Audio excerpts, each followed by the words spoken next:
ni niam we nyina ho afi ye koda sorry ya yes o sabi ye asem ne fendi akogina court because asem ne fendi ya be dem chese fa eyi nhihye ene emu no de obi adi tum se abusua ena ehye wonsa obi oka ho bi aboa ema abusua etimi eyima eyi ntoto ya bibia eye kama let me akan wo fidie so say I will be shocked so bi betima hwe nyankopon hata wo anim aka say Dèath any committee no nhihye ya up to this time no ye ni obi bia asuche nti na se enkane papa mu pa dia we die enye se ne japade okra na obi e ka ho asem na obi aso nko kan se bi enye ne yiri ni enye ne yiri ni and I also want to put it on record em se no ya ne kasa no se abusa panyin ni krata e koma yamame Madam Akosua Serwah hono no kwa bi anim na se lawyer hono no kwa bi anim rate of sermon amode ba ye any statement of claims amoye ye no and no response and na akwakofa ba say na odi we call ye na change I don't want to go there because ni nyina no say ye omodi upstairs has na koda court no be hwe asem but make it to the best of my knowledge so mo betia say mpanifo ofie ye wo amanhene ye wo mpanifo akese a omani die ye chi to mo ntimi nka asem we dan say ye be ko na we ti say nke what dey let me get from what I say because once ya shit it amanfo nyina ni die chire no psychologically ye bi mo say o ase injunction da so sabi as we speak there's no injunction on the final funeral right and also burial service of the late Dèath Lumba.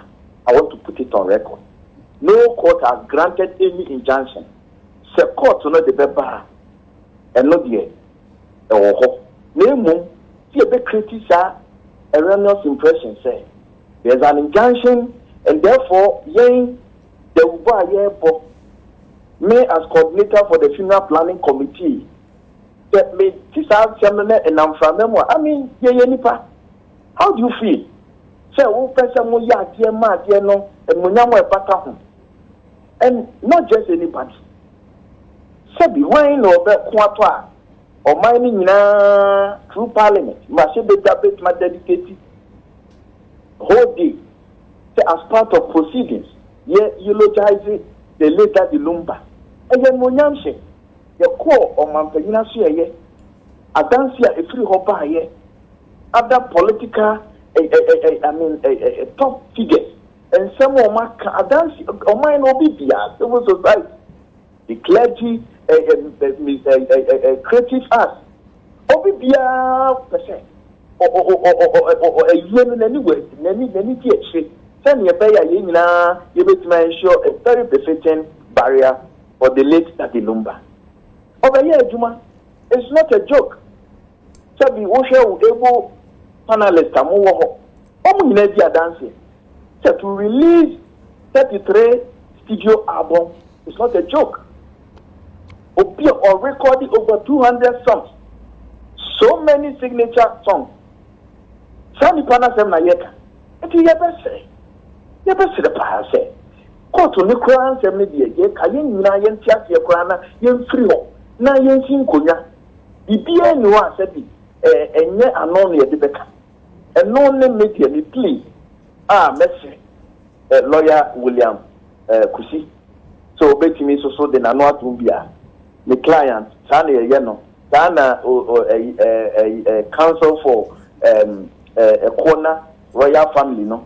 any second defendant Odo Broni almost so counsel no so omo nyina de futu ebe mo clients na omo ati ase se ye papa no ye se bi ye ku ne hu fin ye na mu no na se bi ye titi na tie de ye hu inhira nim na ya sa gine hu bio se enkwada no eden na feeling then yes you as far as the children are concerned. You tolerate Roman father slander be on this platform. Because Roman father no aboy juma pa before after Lumba bewu. Aboy juma. The main mandate as a PR or a manager is to protect that Lumba image. He did so well Tamana Lumba tiase. We and no that has been his effort since day one. Into nobody. And I'm speaking to you, prophet, to slander Roman father. Or yet everything possible to ensure that Lumba, the image, the Dino, will be in good light. And that's what he's been doing. I don't see anything wrong when lawyers say, marriage education. There's nothing wrong with it. Because Lumba is an icon, just like you are saying. Now, we are not a reference point. 5 years later, 10 years later, we'll make reference to it, and some of us will learn from it. And if lawyer can say for marriage education, I can't bonnet. Empress. You see, now me to say a seminar bar. You know, or quite a queen say it's not an answer then. You can't drink. But you see, I say you're cautious. You exercise restraint in the way you become. Because you see, you need experience be as how. You need almost shoes more as to how they have, what they are going through, what they've gone through. Into the fact that we are a microphone and I say about when you point about time doesn't give you the right say so can send up there. One year about the point. You know, I say about points. Maybe more powder. Powder and the points are the same. It is imperative say but now because he needs our experience. No, you go through what the people are more involved now go through meeting. It is very crucial. Say you be to your boss in how we express ourselves and deal with the matter. I am very surprised. Obi ni bia sem na ye chale why like obi ko ha mo da mo nda. Ye say jams na ye hwehwe ye pese ye jam. Let's get serious. Oh, doing jams when somebody can no down that because or during the future in kwala wa wo no how on be survive because of omo papa. Do you understand do you understand the seriousness of the matter? You are sitting there thinking about person ko jam we here say, "Huh? Be serious." Obaba ko ma 6.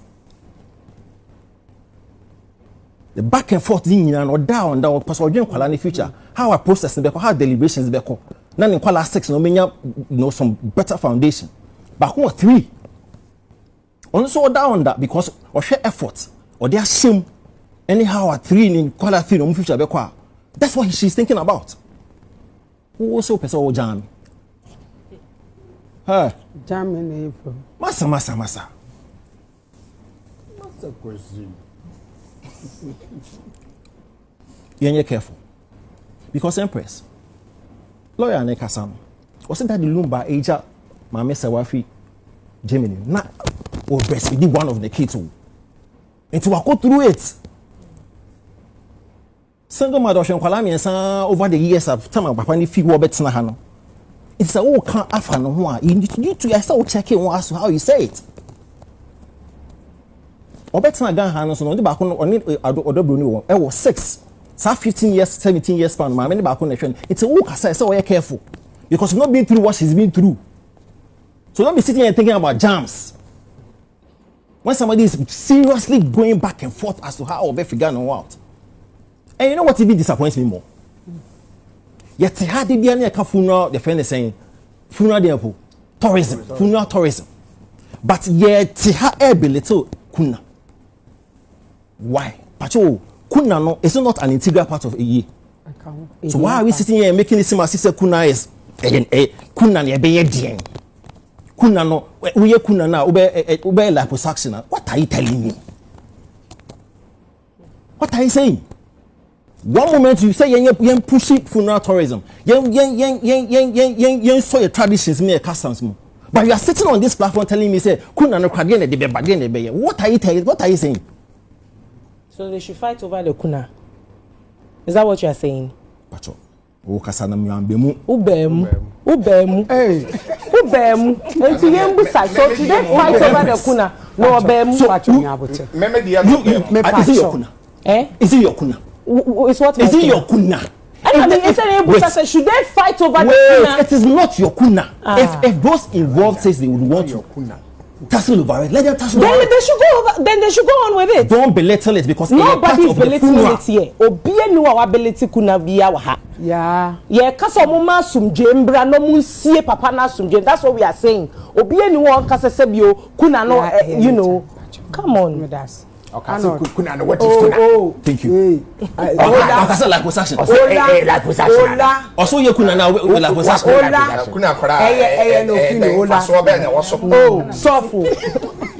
Me ano dey. No, let's be serious. Because a part of the process. And you know what it's interesting. Sa kuna na we feel say enye hwe no, a precursor to what he said about say asset defense sharing. You may think say nothing, but a precursor to what will transpire. Even when there's a war, we can contest it. The echoes about kuna. And somebody's way of protecting the assets is a sharing a basic. So don't sit here and be little kuna, because a part of the process. Only experience. They don't make it seem as if say, wow, they fighting over an opinion. Oh, see, that's it. What's your better thing? We peer review near you, Empress. So, Mr. McCann, he has a right to say, she has a right to correct me. It's a slow down when we are dealing with critical matters. A key. Empress, the Akosua Serwah, we see. Okay, the last time we discussed Lumba, I told you it's a meaning a noise mommy. Because it should not in any way affect money legacy. It will not. Because when it comes to musical prowess, he is there. One of our biggest. Ain't to me when it comes to the legacy as a musician or as an artist. Why so we should be careful.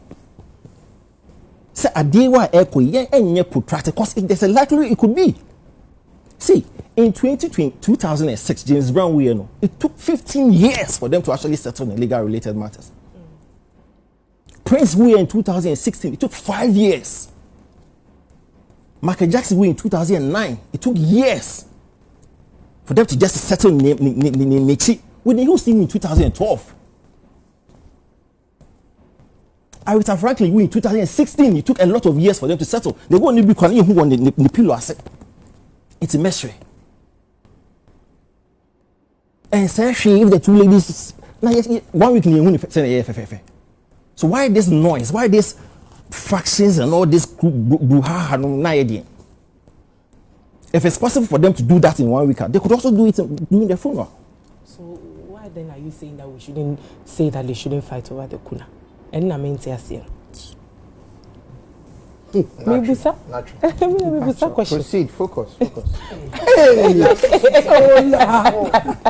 Also be it's 5 years. There be something that's what we are trying to say. Oh, that be also will be taking 5 years. And I 17 years.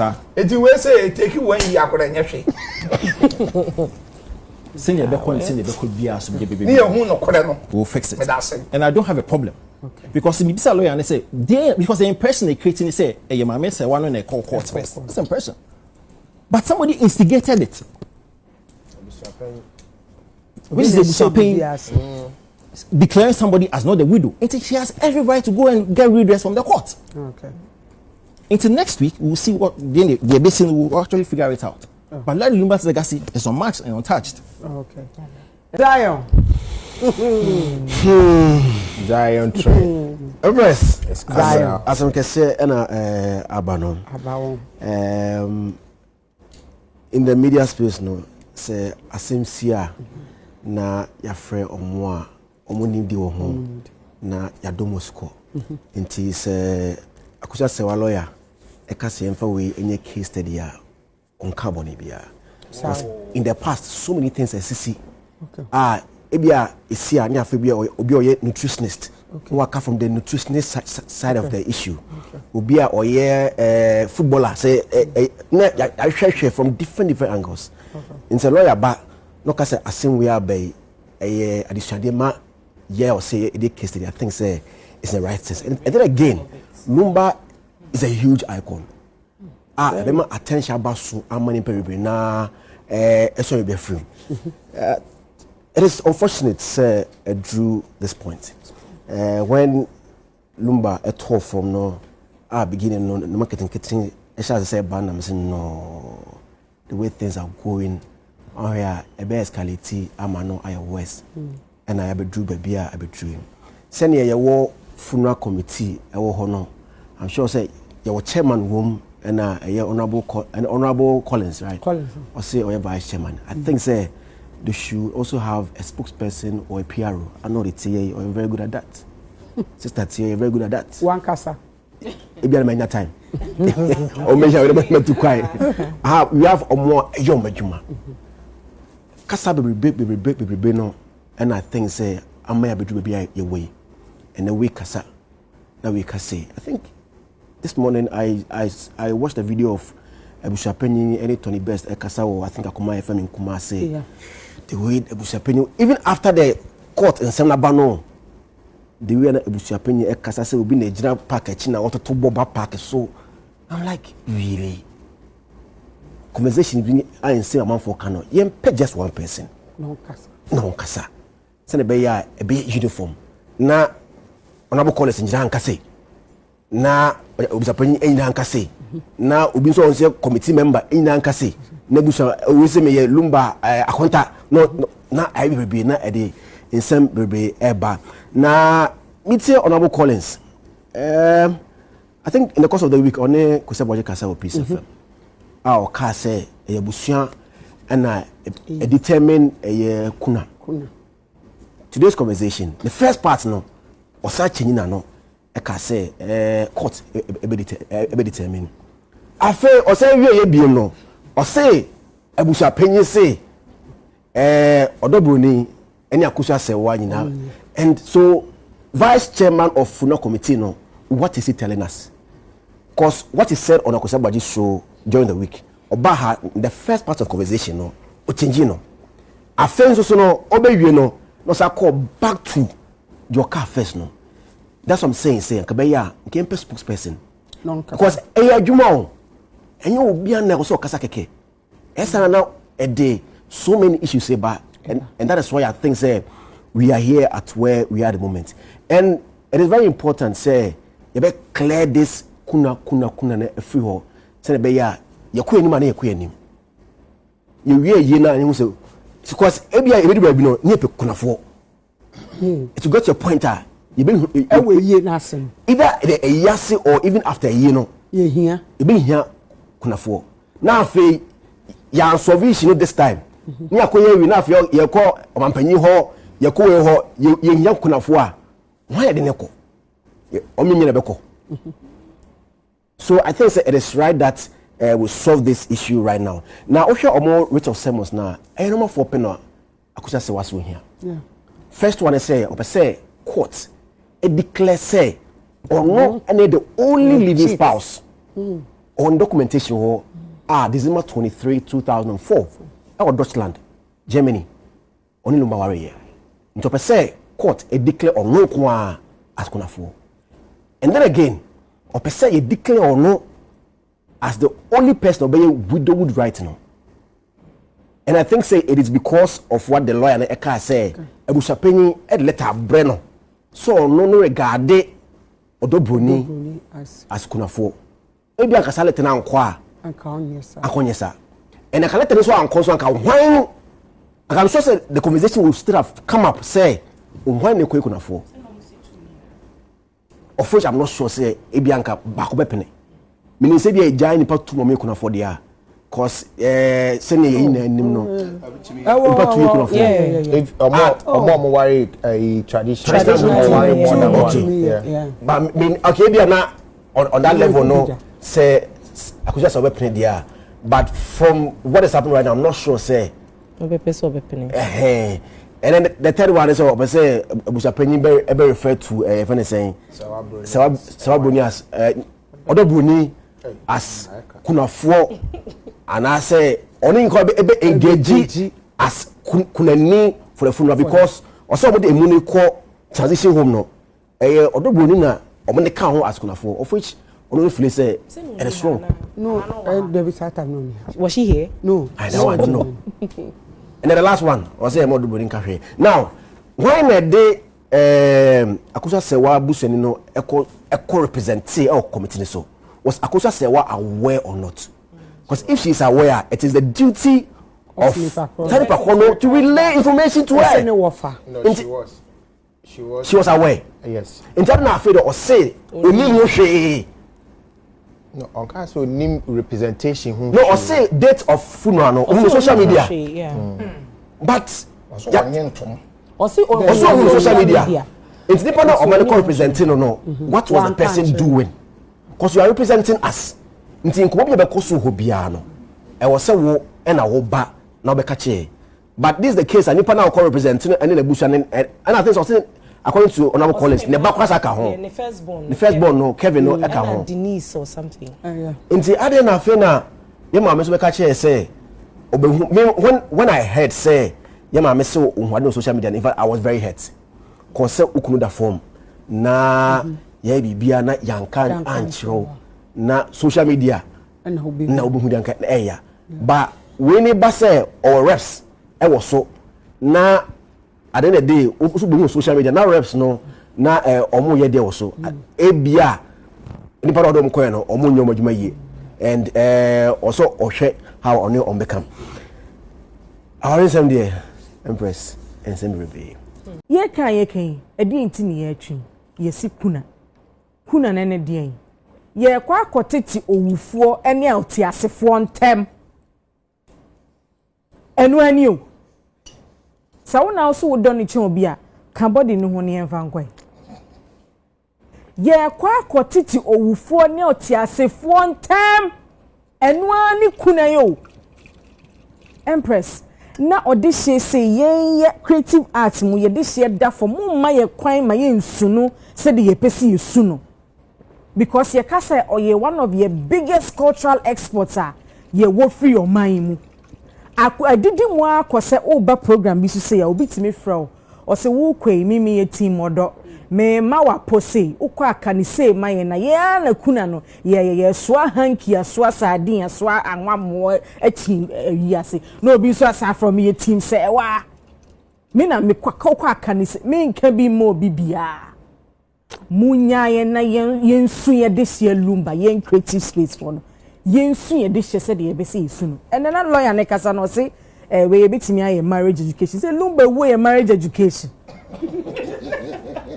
Are we serious? Marriage caution. For this year say yeah Michael Jackson na say be we film na yeah we see ye bibi di fa ho no. Ye te ha see ye the way ye marriage education. E na ye kire snap aware. E na ye kire krata aware. E na ye te hanom say sa ban person obam. No ye nkai dum bi kra me di si won ye de kai Lumba. Ye sha se free.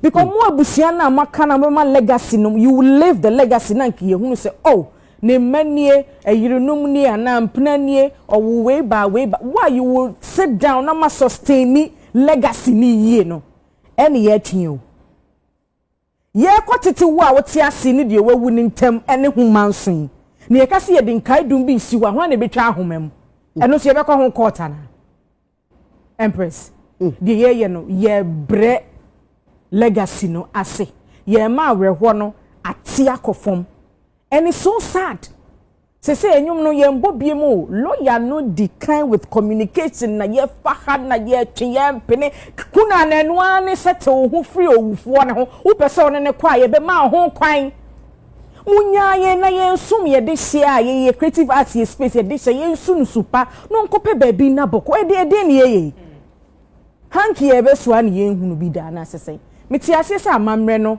ewo ho but de ekoso no ma efeudie eba Lumba brand no eho opa Google Daddy Lumba sisi na hwe the kind of stories are ebe popia if say Daddy Lumba no nim say bibi say besi ono oti asekra ne nkomo kra ondi ne kese ne nyom ba bi makra mo say nsema makra mo I say nsema esi ena ono wan kase obi ane ne nkokuku na ho wan kase obi ane enyum no kuna krani eno na me problem no empress kodi kuna osi problem ahwe na ne wo echi anye basa ono de so enti wakose wono wo ye busieni no e de na wo ye fasa ti accelerate wo be ya asamando ye di asem wo be ya na obe fa ba enti no so obe ya samani nkodi asem no what is this ti accelerate and so no ko yenti mi kra enseli anyum ne ye ba ye chera penkofo na radio so e momu ye breakdown me ehunu anyum na see and everybody was moving towards our energy no enti obi framing kan chem say okwa akoka team odo kona akoka team odo Broni ti me ka team bia munya ye na yensu ye desia or ye creative space ne mu asumdue mu. That is all that I'm going to say. Yempel that the Lumba, some of the choices are we making, you know, as soon so on and be. Anke bi anka ne papemwa, ne papemu pa se ye kan. Ebia to avoid all these conversations, so. Anka that the Lumba who say, you know, Odo Broni no ne na ba betina for years, no. One na wo memu 5 or 6, no. For 17 years, and I stand to be corrected, no. Ebia wo who say na wari edi kan no. On pebium na bianca was so taking the necessary step emma kind of saying ye chem seeking for divorce. Yes, na ye chem send fata na nka san komo we na enye den emma empress mirahu if he say onyum to ni na ye born ye ka no asem no ananu ono no to nyum mi say ebeye kakra na mede mensa go mebuai daddy e mewie ya na ebeyo ye na mesu ni mfaso bia ya no me o se esun kosumu dotia kodotiem okrafo su e mere ko meja mo meda abremu ni adakatia ono no bra wo bebo ye sebio ni petitiri awoye enwuma awobo ma adasa nis edin a wo beji ye ni na echi no 6 feet ni na no de kwakwa akohye fom enti yen a ye ti asase so asese ye prekuna yi ena hwan na be ye kuna o na hwan na ye den yo ni ye bo akutie o ni ye release video bi wa ha na amanfo ababoso esi social media hours non stop Team Odo Broni, Team Akosua Serwah, ni edi we atem. Empress, check na sha ade bi. Sa wo hwe wachi na wo kohye that Lumba emeka kreka ya na odi wasase so a. Emma mienu ni nara ode obuo ma omo. In the sense say, that Lumba gina simpie so ti so si ni pise. Ne yire Akosua Serwah waware no no. Senia na amanfo ka se onu na ebia wama na eduboni ama wayare na enye saa na tie na Akosua Serwah ontumi nye saa da saa so na da Lumba gina simpie bi so kire mu se ye odofo pa mantem me dofu Odo Broni oba me ne tie. So these are two women that have played a major role in Daddy Lumba's life, and the man in question never disrespected any of these women on any platform that I am aware of. When bu omumienu ninano enimtia bebia. Na si say eba ne sen. Na said ya yeso Odo Broni sa lawyer ne kasa no kan bibi say. And Odo Broni a side chick na den. Eba ne sen ni abedu hey because me I am na kakra. Because Daddy Lumba ako baby bebre. Oni Odo Broni enenam. Oni ni gina simpie so kire se me dofu me hokafo oni owo me nchenie. Akosi honest e kire ma. O se Daddy Lumba show so omo be form ni kobo biara. Daddy Lumba insist se mo mfa me yire Odo Broni enkan enye sa show no me mebo. Na Empress obi tie chi obebu sase.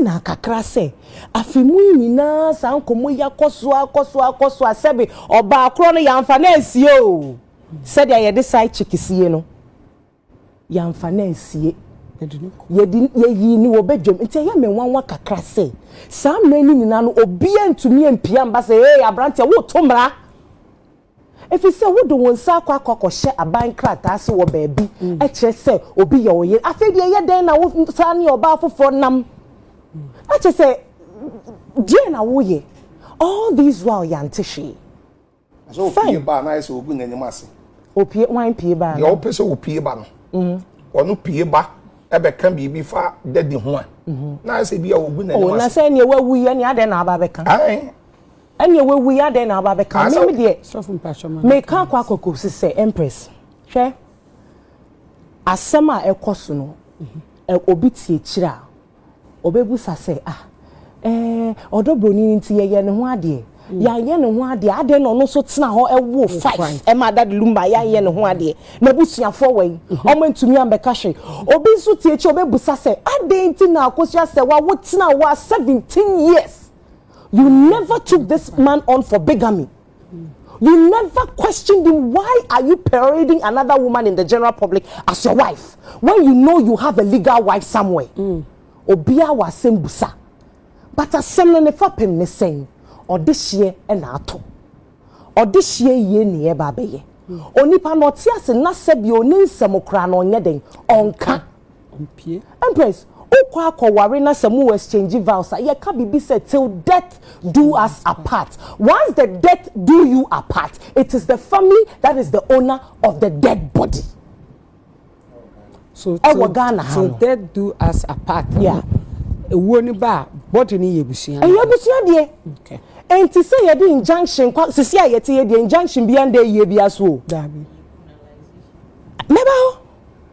Enti no sesi ano ebusia no wa wo kire say me na momma me kwan na me na me nkire ye me sew emu no eye ebusia dia. Yire so na so tunfo me bo di na aka asemu. Ode ne nan sima. Be any. What wearing? There are. You understand? So this back and forth about the kunalization, no? Empress. Kuna na ye kan. Kuna no enene den. Kuna no enene den. What's our from ye no awon aware? Ye kwa kote won tem. Eno ani kuna no. Kuna no emfa age mbeka wo age ho. Kuna no sebio enye o like possession. Emma wani mu ncheche. So let us respect the dead man and make sure that he is buried. And when it comes to who is entitled to what property, and me say, mube to me a chia manati and phobia ho. Who is entitled to what property? Who is going to be in charge in what estate or whatever? That one, we people should battle it. Amonya the chaka. It's your own business. But as it stands now, let us ensure that this man is buried with some dignity. And you Empress and come away by my share who say all the two factions in now obi apetim on social media oye ne bid na man. Wow. Because as at when the lawyer was supposed to come and release the legal document showing that they've filed for an injunction on the NASA news on a trended that was social media. So the question is that who released the news to the people on social media? If the conversation was a conversation between Mama Akosua Serwah and the lawyer only, who released it to the general public? Why not the court to abonting? Yamika Notima say, so you people, you are disgracing yourselves. That is what you are doing. Both of them. No, yes, of course, both of them. Nobody is peppering anybody. But if the man himself has been able to acknowledge that I have 2 women in my life, and we are told there are other women that he had children with. It is, we don't know yet. Almost one more. If he's acknowledged these both women in his life and he never disrespects any of them on this thing, what is this thing about? Kuna no we are sebio we fear ne yedi biba be ka ho ana. What am I say? If it has to do with the properties, eno de enkola no mo doso. Entino sem dia mo be chi no se ne ye be che no ye be cha mo bi enya ne de. Ba ye be se me asasre bio se. Ye pese ye see that the Lumba was sunjemu December 7 ne pa cho Black Star experience December 20 ye be jamio. Muma yensie papa no na yensu no na afi asem nkoto se mu beyi asem na befie na maka na asumdwe aba mu kana asumdwe mbra na yensie papa no asumdwe ni enidie ni obuo mu na se yewie na bia estate ni japade na mo bepre wan nya mo fanya mo do yourselves that one nobody can stop you and let who is entitled to what to get what but the disrespect to the women in Daddy Lumba's life, the name calling and all of that, it is so unfair. It is so unfair. And said your lawyer no di kind of kasa mi re fini din kaka so be Williams. Lawyer Williams kasa ye no. Enye fe. Williams is it William, right? William. Essence of me patch Williams. Senia okasa ye no kan na wo na obi be ye we na wa beji obi kun. Come on. Onipa na oyekunu na wo so akwaje no onipa na iso ne nsam de ne chia mansan. So what are we talking about here? Yetie Daddy Lumba nyom several years. Enyom ni bi wo ho a obeti se obo Oba Serwah ana Maame Serwah din wo. E kan nyom ba ko fache Odo fache. Beti se ebo Maame Serwah din wo. Eno nan chance no empress. Se wo kan Daddy Lumba bakosem baby o share ne nyom ase free album onin na na champo record ni story ni nyina no behu Maame Serwah edin wo. Ba make Serwah na wose me very specific because say Odo Broni so e de Serwah Broni na. No, I just want to be sure. Also the Serwah. I don't know. So let's just say Mami Akosua Germany. And Odo Broni Ghana. Now, Daddy etoye before abusia say official mu benya nkai bo se omo de hia to no. Me kai say media for bi ni papa abusia panyi kodi nkomo. Ama abusia panyi na nanum to a videos ni wa around. Oka say Didi kaino Oba na wati se wonne ne de hie ne ti no a ne de hie no wuto no na so no omfa na abusuafo me bo na male nti on de wa soma se yenko na yenko nkohwe se ewu asem na wate na ne kura emho no ka se video na ebe ne kura no ompene so ne ade bate ye echie ni nkomodi osande ba ne se osuma ni nuanom ne nabusua bi ko fie ho no nonko pese ono Oba Broni ekasa ofon so ba oba no kra ne na ankasa we abusua panyini asemo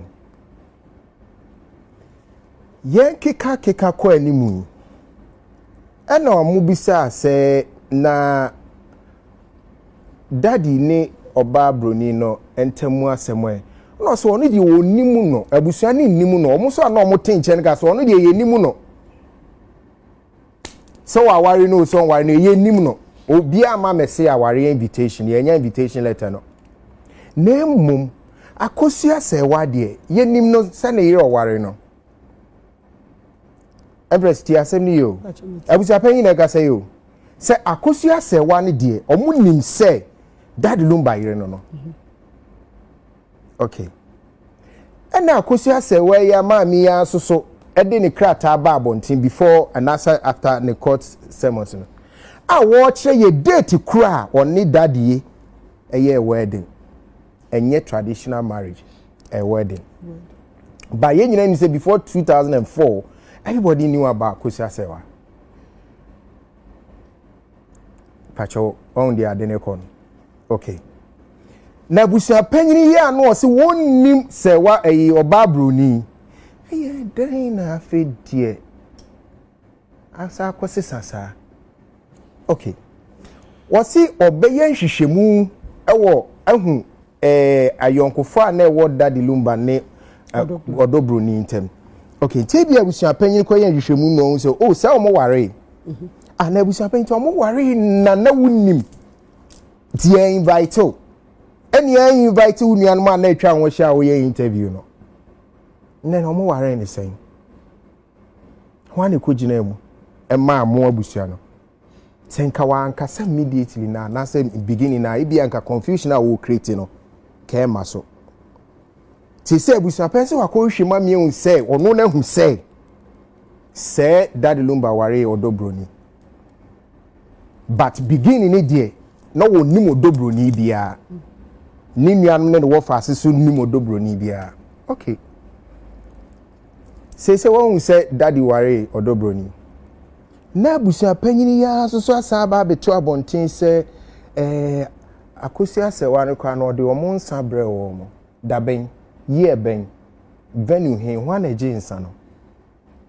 Efri say one na wo ka so no de wonim say na ire no no. Iti ben na wo kwatena say ye retrospective memory recapturing. And I was like, oh, so bad, what the insabai. Problem I womi, Abusia penny na me blame no. Ne kasemu, and then ni some much and they create problem am I. And can ya send beer because I will share. Even be I didn't assembly save from you saw how Odo Broni ne Auntie Akosua how they were okay, almost your agent here. Say a year will be mukrana for there they showed us oh they are okay. No problem. But these problems started coming out when this Abusa Penny started talking too much. Yes, yeah, baby, ye take committee, Ubia, Odo Broni found crop for bar, Akosua Serwah found crop for bar, Ubia didn't crop for bar. And yeah, then a copying say after they say Akosua Serwah yet kuna. Dene see Odo Broni. Oso mo mienu na na be ye. Trouble. Let na ba na che say wo ware under ordinance. Awo Germany. Oh Germany. Letter no. Iti letter no chere say oye Akosua Serwah na ye yere. Say me ware under ordinance o Ghana ha na me kwaye me nkrata de atukwanya. Se me itukwanya. Se me wo oba we ka ho ase oba bi amaware na si kra me ntimi fa na nim nkokere. So nimza oyempena ebi amaye no ho ade asi but still oyempena emra ne hu ni se me yere no because me ye ordinance yere ba akopɛ me ntimi nya bi nka ho eti the same rana na wo Germany ni so eye one man one wife ubetimi akofa side check wasema but Mrani will recognize it just one person. And I think say America for crowns from Mrani it's almost like that. Amunina monogamous. Yeah na yema room for polygamous marriages. But opa then you go to the monogamous which is the ordinance. The entire me yes sure say ye me Akosua Serwah de asemi court ni say. So why share we ye penyini de nanim be form.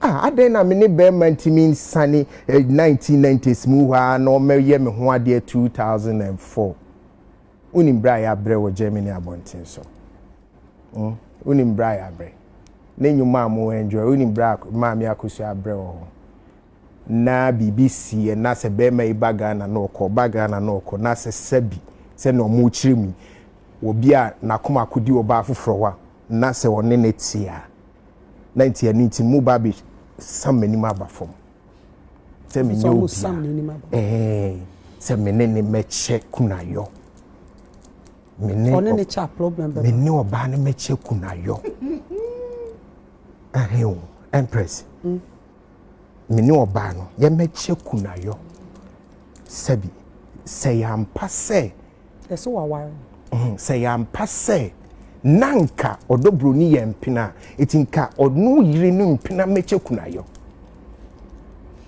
nze enye bu emayire no so ti ase na se wa ware ne so a ende na owo aware ye monogamous na wotimi nya akwanya be ware bi ka ho was there a case wo ja ware na wo ja why is this woman being able to take this thing to court? The meaning say we enjoy. But this is it. Empress said, may worry ya under ordinance. That's a me person ni jaya. Ya anti me fan some names we jaya worry. Yeah, to me fancy. Yeah, no near customary there. Traditional. What I say? But ordinance na ye ko sign no. Enye san ye dijai. Na de. Ya de court. Court now wodi ne mra de ware no. Hwa na abekọ. Se ba bia chichira bo hwa na san no. Na court no ehwe agye atum. Asan ya mo ba no certificate of divorce. Mumien a ekyerese woki moja ware. Until then you are married. And sanning cause ensa ware. Nti ebia no na me wo fa abusuan panyini ebia so woti se bibi se sia ebia no onim mra side ne se da bi o oma ware no nye kokoko bi ne ye boy ne ye de nsa ba bi gu aware no ye ko ne mra mu nti emfa san mu sa ware no nanka ni papa mu ni afre ma me Akosua oba Akosua de asie ni o emaye ma owurachi enye tantantan woni Odo Broni womba wo de ye mfa ntonche so ware no so anware no ne no womba to oba unu abai monka mum na wo de ebeye amane enyina wachi na wo de ubeye o right na obi ehun sa wo na ye yire no but to the manindi land mu bi akyerede no mane fa bi mekire empress asembi no de sika kan o kasa o but se ekogina baabi ne agini nsuo na ni ti se galamsey water ne ba be gina baabi kasa na hwan ekọ gini nsuo na ni then we are creating problems for ourselves. My many court sermons is all about she wants to make sure say court declare say or no need full stop. The kika uni nyina de friends give me say the court or per se court share na ye nyina ye te ase na prophet kumchacha so di tu say eye me Akosua Serwah fusu me na me ye yire na the Ghana for ekekase bi onini jani nyina no yebe kele ni nyina. That's what she's looking for. But I'm even sure that if says same way se court to meet national term na court case okay yeah one na yire na say say man nye kuna kra she will be okay. Really? I'm even sure. I'm even sure. Say just so you bet me establish the fact so say way energy she be say na do anafi you do a Japade side na ehona yire so etumi bebem. They are not the yanko. But me kind of someone's I'm sitting now. I'm seeing say the most important thing out of it is because she wants that thing to be done and to be cleared. Say, or no yet daddy Lumba here. Miss of Kumchacha, they be have a casaway. Say wedding. No. And no come also na problem about baby. Wedding. Na me to women choir wedding. Onye. Adam Yakwasia. Oh, na ya. I can't say like you can't say this. Me kasa no on to question e ma me. Na me be Adam Yakwasia. Me dia me nya kwasia obi enya tie obi enya ni sika. No, retract it. Dabi. Man carry owi a na. The woman say obi enya ni sika. Me no obi sa me. Obi enya ni sika na so se wo ye ne wedding na wo ye de ne ho beto na eno me ni problem. Okay. But Dabi we are wedding. Dabi dia ko se na wonu ede ma me no eno ansa no bi also ye kwase na Dabi o na say ya meme ko se ya me am say anod bra onya wedding da me di ye den unye bi da unko court unware ma wa she nkawa na court unko sign 21 days unko sign bi order mini aba kam de beton pre kwa ye won obey break for 21 days it's all court say ya wedding ye nim nyansa ne ya unko sign wo mini aba eno ya wo de meme ka me masem adenti na esa wo je meme de ma wo de ho ayo meme opinion me de wo de ne ya den meme yo bi am ye business suffer me nka se me ye footballer it was that wedding so that mini aba o ma me kwan na me kasa ka be bo ame kase I said the kasa na eye di matin bi say my wedding. And I was also for can be counter. The American on the woman say, "Meme to way me this off for me sign your business." And prekoni ade am the example in a ska we woman. What am I say? Etino minimum bia. Afa na person bi ni alot etie ni. Me tie hwe kan. Untia no problem. Meet you. dabi ade me twema nso nso mini ano efa me ho minimum obi a okoye wedding na okoje bank loan buy 100,000 1 billion titiska waye wedding ni wie no boso mi kura anu ena awade ye no guye ena bank fo otwe no ena wonnenam okokuro we so na wafa obi aye wedding ama wedding no okoje loan wedding agi loan sabe ejimiye Edenti na akoye wedding akwaji loan se de kwaye wedding wo so wo se me kwaji besia eti meme amiti wedding osof kum chacha me say wedding dia meme nye bi da mema eye wedding no o ye 100 ya emu 80 ne wuntem emu 80 eda duro so on wuntem adentia adwendwen Emma dodo na nso nim se ni ku be wu agya no dabi asembe nsen Emma dodo na eden na ka wona oyele ti anu abi sa ada wele na waye yo say opian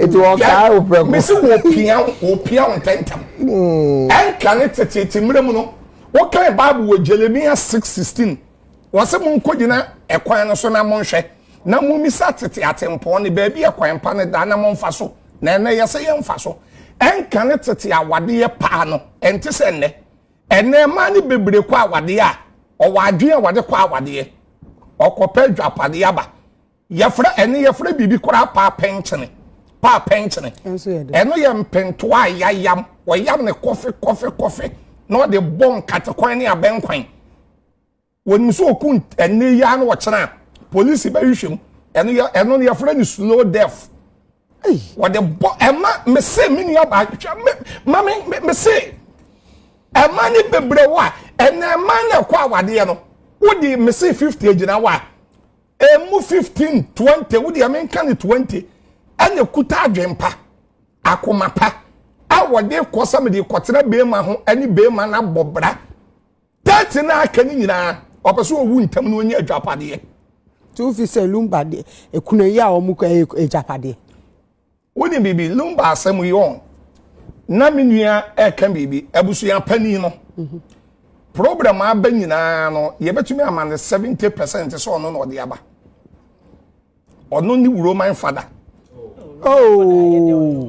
what no me say what abusuya pani ni Roman father ye den na me say bi me ye Lumba ka me samen kura be ba be kun Roman father eni abusuya pani no sa me ye Lumba for den because enya na what me ya wala kan say they why no abusuya pani wonya won investigation wie na wonya won hwehwemu wie ya eden na abusuya pani no ba ya obeka say odo Broni no unnim no na wonya na ho ade wo abusuya pani ya san kotwa na about to buy abeka say afedie waye na ho ade adenti na day one koye investigation na nua ansa na one wo de aba to public no nim sesa na so media netie na wonnim enti abusuya pani oye papa abusuya pani papa abusuya pani esa wo ye hwehwemu wie ansa na wo de aba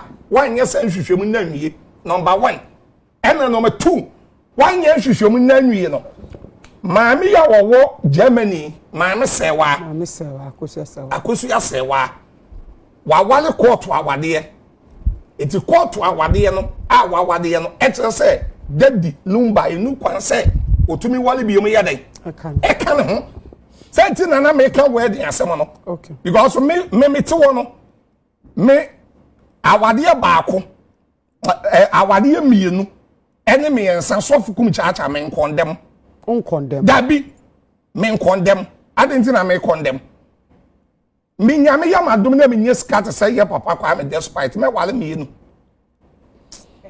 ya mienu ana me ensa aka wo yere ho me nua ba o wale dodo a wunyi nche me wale mako nyina dodo ewu ntam adwendwen ememe wale mako nyina dodo ewu ntam adwendwen obayi batete wa ahawa ma wanya stroke wanya BP wanya BP a na wayale dadem ubewu am wafu atwapade ye midia ba Samson wale ba ko wo Bible mu wonya tete saa Solomon wale dodo wanya problem wo na wale onya tete answer no don't lie to us yasi mebu awo yasi mebu awo onya problem yasi tell him memo wo me dada no yasi mebu awo problem onya kan Bible Solomon wanya tete answer no catch me catch me problem no onya catch me minia read kan what so quote for me quote that be quote to me Solomon akwa tete and na me quote to me atete no wo de quote to me so see me ready ade no quote to ye eti me ye ready to pa che say yirum mienu aye papa Lumba ware ne eye yirum mienu no so o wa ye quote de ye eti na nu kwan so obe wale obefa foforo sa obefa foforo de ya na yempra ba on se abusu ya pedi na so ase abeda na no se de Odo no Broni no wa ye no ho ade sentina e wo fie sentina ma me de ayiwa de ni ba mu se Lumba nye wedding se ko betumi awale mi no ko betumi awale mi ensa what ma se enna ma me de wedding no ebe mo eti de wo mu American say mami Serwah no the Odo Broni ana Germany mami Akosua Serwah Akosua na sam na wo ka no bimu die wom ton court won court enkwa na yensua de wom ye good paw se mami ne ja court no kura medi na wo yawo ton ko wonyile na wo se bibi bibi say ya fe sade ya ne say no ya di sua de ya bi wom ama sai mo kan say empress aha